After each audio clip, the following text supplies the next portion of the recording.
La 9e conférence panafricaine des sociétés de Croix-Rouge et du Croissant-Rouge d'Afrique s'est ouverte ce lundi à Abidjan. En prélude à cette conférence, l'occasion a été donnée aux différents mouvements de jeunes de se pencher sur les différentes stratégies visant à promouvoir leurs activités au sein de la Croix-Rouge et du Croissant-Rouge. Et puis le rideau s'est refermé ce week-end sur le 4e sommet des think tanks africains. Cette rencontre a permis aux think tanks d'apporter leur contribution à l'industrialisation du continent. Voilà pour les titres. Bonsoir à tous et merci de nous suivre sur Business 24 Africa. La 9e conférence panafricaine de Croix-Rouge et du Croissant-Rouge se tient à Abidjan. Des centaines de délégués venus de tous les horizons prennent part à cette rencontre dont le thème est Investir en Afrique. Plusieurs panels, des conférences et des expositions vont meubler ce rendez-vous d'Abidjan. En prélude à cet événement, ce week-end, l'occasion a été donnée à différents mouvements de jeunes de se pencher sur les différentes stratégies visant à promouvoir les activités au sein de la Croix-Rouge et du Croissant-Rouge. En écoute, Jérémy Aouré. Abidjan, la capitale ivoirienne, abrite depuis ce lundi la 9e conférence panafricaine des sociétés de Croix-Rouge et du Croissant-Rouge d'Afrique qui se tient tous les 4 ans. En prélude à la traditionnelle conférence de presse d'ouverture, les jeunes leaders des sociétés nationales des 54 pays membres se sont pour la première fois dans l'histoire de la Croix-Rouge et du Croissant-Rouge retrouvés dans un grand hôtel de la place pour se pencher sur leurs contributions et les programmes de jeunesse de cette organisation humanitaire. Il s'agira d'adopter un plan d'action détaillé à soumettre pour des actions cohérentes sur le terrain. Nous, la jeunesse de la Croix-Rouge de Côte d'Ivoire, on s'est fondé sur les déclarations passées de la jeunesse de Solferino de 2009 et d'Addis Abeba en 2012. On n'avait pas vraiment une prise de parole comme il se doit, on n'avait pas de décision lorsqu'il y a des grands débats qui se déroulent. Donc on a pensé comme ça qu'il fallait vraiment trouver quelque chose qui pouvait permettre à la jeunesse de travailler dignement, de donner une place de choix à la jeunesse pour pouvoir s'exprimer et pour pouvoir aussi exprimer ses mots et pouvoir travailler dans la dignité. Déjà, les jeunes qui sont ici sont représentants de tous les jeunes volontaires Croix-Rouge, Croissant-Rouge en Afrique. Donc là, on se réunit d'abord pour apporter notre voix au sein du mouvement international de la Croix-Rouge, mais surtout on se réunit afin de partager nos expériences et trouver des solutions aux défis humanitaires actuels en Afrique. Tout comme le secrétaire général de la Fédération internationale de la Croix-Rouge et le vice-président de la FICR, la présidente de la Croix-Rouge de Côte d'Ivoire a tenu à apporter son soutien à tous les mouvements de jeunesse volontaire qui œuvrent pour l'amélioration des conditions de vie des populations. Quand la jeunesse fonctionne bien, quand la jeunesse est heureuse, quand la jeunesse est contente, la société fonctionne bien. C'est ce que je dis, la jeunesse est le baromètre de la société. Et vous avez vu les jeunes de toute l'Afrique, les jeunes des 54 sociétés africaines sont présents ici aujourd'hui. Et que dire? C'est pour vous dire que la Croix-Rouge marche. Investir en Afrique, c'est le thème de la 9e conférence panafricaine des sociétés de Croix-Rouge et du Croissant-Rouge qui s'ouvre ce lundi à Abidjan, un rendez-vous où sont attendus plus de 500 délégués de la sous-région et du monde entier. Et puis ouvert depuis le 6 avril, le 4e sommet des think tanks africains s'est refermé le samedi dernier à Abidjan.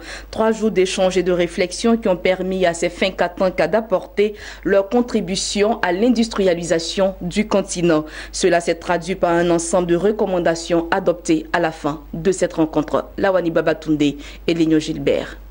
L'Afrique, principal producteur de matières premières dans le monde, enregistre un taux de transformation à seulement 1%, loin derrière l'Asie et l'Europe qui pèsent respectivement 38 et 40% de la transformation mondiale. Pour combler son retard et rattraper au mieux ses concurrents, le continent peut compter sur les recommandations des think tanks africains. Recommandations formulées après 3 jours de réflexion à Abidjan. Les think tanks se sont engagés qui vont maintenant se concentrer à résoudre des problèmes et les obstacles qui empêchent l'industrialisation en Afrique. Afrique.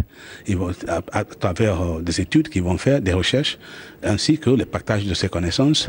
Et troisièmement, d'essayer de mettre en place des plateformes pour un meilleur dialogue entre les parties prenantes dans le développement industriel. Et troisièmement, qui vont contribuer leur part dans le renforcement des capacités nécessaires pour l'industrialisation en Afrique. Et d'autre part, aussi, nous, en tant que la Fondation pour le renforcement des capacités en Afrique, on a dit que nous continuons à soutenir ces think tanks pour qu'ils puissent jouer leur rôle. Ce 4e sommet des think tanks n'a pas seulement proposé ses solutions à l'industrialisation de l'Afrique. Mieux, elle a aussi relevé les obstacles qui freinent depuis des décennies la transformation sur le continent des matières premières locales. L'un des grands problèmes en Afrique, c'est l'innovation. Notre capacité à innover, parce que l'industrialisation doit se fonder sur l'innovation. Un autre aspect, c'est la disponibilité des infrastructures. Infrastructures, on parle des routes, on parle des télécommunications, on parle de l'énergie également. Nous avons également des gaps énormes en capacité, en compétences. L'adéquation entre les compétences existantes et les compétences dont ont besoin les entreprises industrielles pour pouvoir promouvoir leurs activités dans les pays africains. Donc voici nos problèmes. Nous avons aussi l'environnement des affaires. Et pendant de très longues années, les pays africains ont connu des troubles, ont connu des instabilités, là où les pays asiatiques ont été beaucoup plus stables. Après Abidjan, rendez-vous a été donné au Caire en mars 2018 pour la 5e édition du sommet des think tanks africains où vont s'ouvrir de nouveaux débats, cette fois-ci sur la question du leadership. Et puis dans l'actualité internationale, l'Union des banques du Nigeria a annoncé qu'elle va mobiliser 50 milliards de naira, soit 164 millions de dollars d'ici la fin du second trimestre 2017 pour augmenter ses réserves de capitaux et accorder des prêts à des entreprises de transformation. Le directeur exécutif de l'institution a indiqué que la banque vise un ratio de fonds propres supérieur à 18% après la levée de fonds contre 13,4% durant le 3e trimestre de l'année écoulée. Il a par ailleurs expliqué que la valeur totale des prêts accordés par la banque a progressé de 40% en 2016. Une performance que le responsable attribue principalement à la dépréciation du naira qui a impacté les prêts libellés en dollars accordés aux compagnies pétrolières. Terminons avec cette information. Le gouvernement ougandais veut faire passer sa production caféière à 20 millions de sacs à l'horizon 2020. C'est ce qu'a indiqué le coordinateur adjoint de l'opération de création de richesses, un programme lancé par le gouvernement en 2013 et qui vise à améliorer les revenus des ménages ougandais par le biais de l'agriculture. Pour l'atteinte de cet objectif de production, le gouvernement veut encourager l'emploi des méthodes modernes d'agriculture, notamment dans l'irrigation, et va distribuer annuellement 300 millions de plants de café aux producteurs.